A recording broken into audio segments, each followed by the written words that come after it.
Hello, so what I'd like to do today is to go ahead and bring up a new topic on my channel, and this is a hobby that I've at least casually pursued since I was a kid, but I didn't start seriously pursuing it until the last few years, and that's US coin collecting.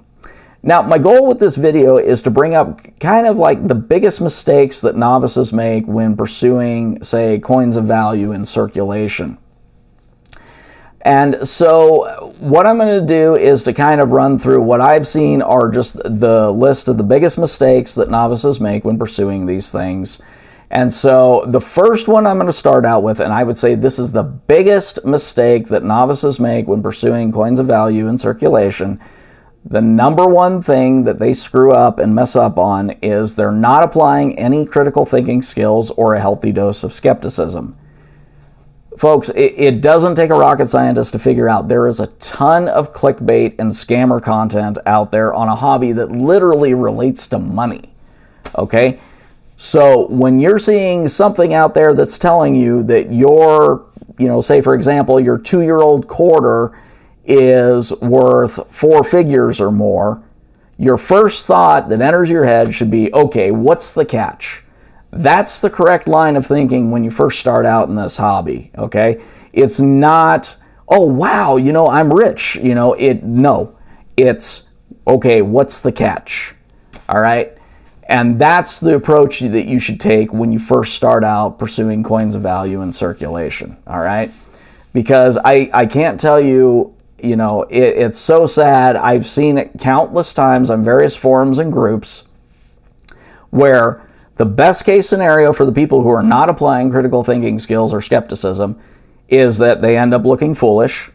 That's the best case scenario. The worst case scenario is that they go out there and end up getting robbed blind by a scammer.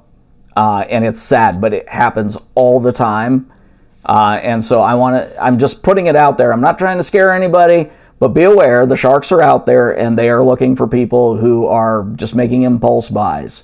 So be cautious, be slow, take your time, learn from people who actually know what they're talking about and not just whatever a random Google AI search is telling you. Okay, in point of fact, they're actually notoriously bad and inaccurate at errors and other things, but that's another story.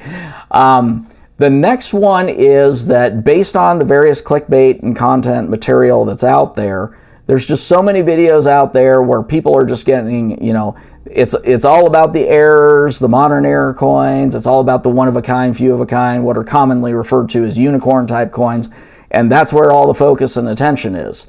Well, the reality is that guess what?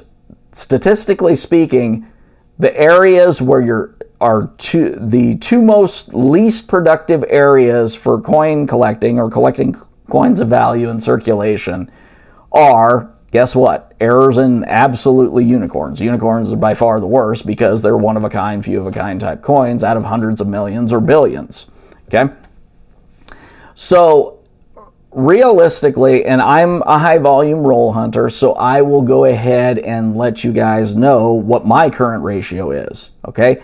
And I want to make it clear, I have searched over 850,000 coins. No joke, I have.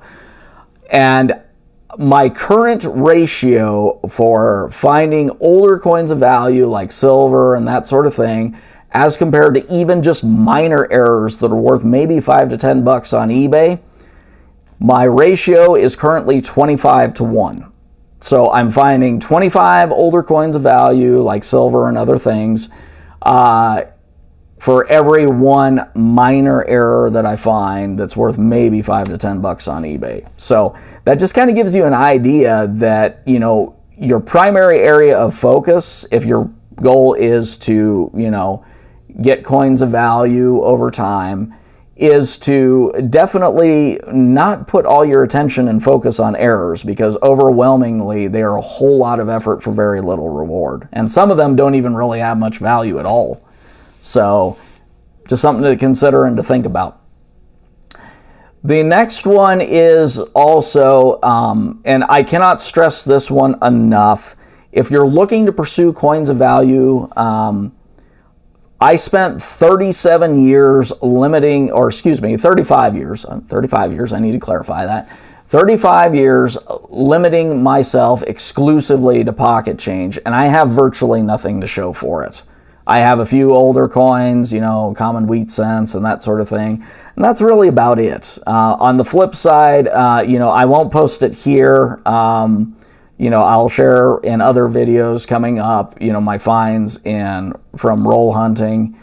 And I can honestly tell you, I am kicking myself for limiting myself to pocket change for so many years, because I wasted so much time, so many years, where I could have been finding, a lot more coins that I've never seen in pocket change.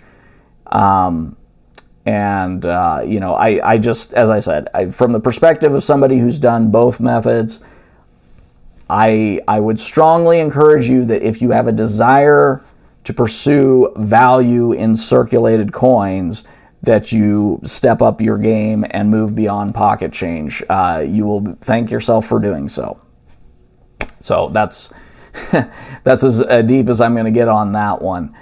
So any other, the other mistakes are, and this one I would say that I'm going to bring up is one that I see more and more.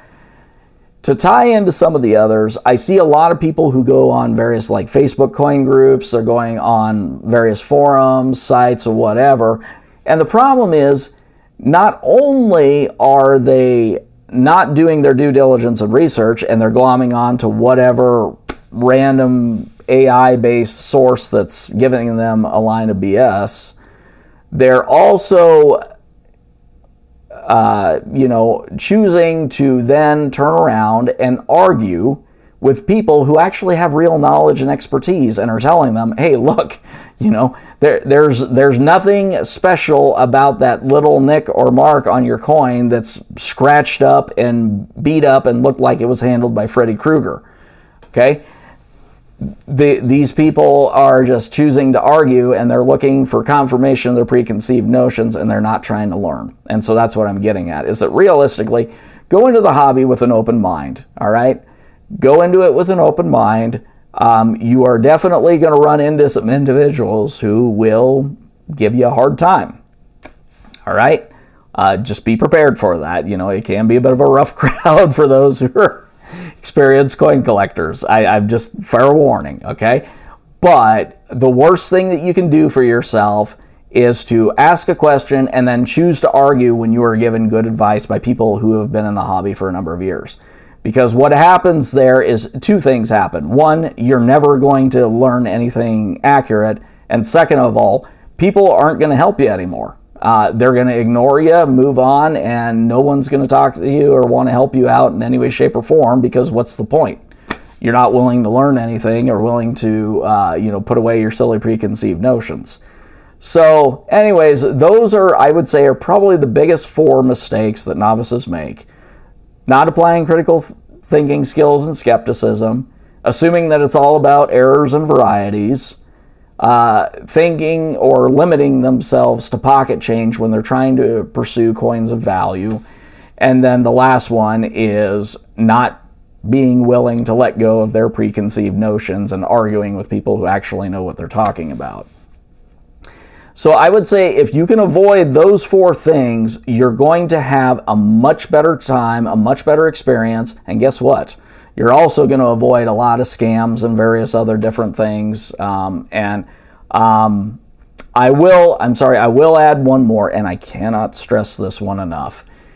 If you want to virtually guarantee yourself getting robbed blind, go on Facebook and let that random person who says they want to do business with you via a private message or instant message, go and do a transaction with them. You are almost guaranteed to get scammed and robbed that way. It's going to happen. Okay? I can't tell you how many novices I've seen on groups. Just don't do it, guys. Okay?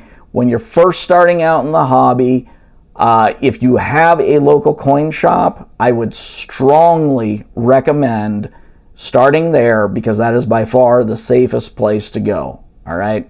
If you have a reliable coin shop, go ahead and go there. You're least likely to get scammed there. And then, once you gain some more experience, you can also look at online vendors and that sort of thing. You can do eBay, but you really need to have more knowledge and experience before you start making purchases on eBay. If you're, we're talking of anything of value, significant value. And anyways, that's all I've got, and thanks for watching.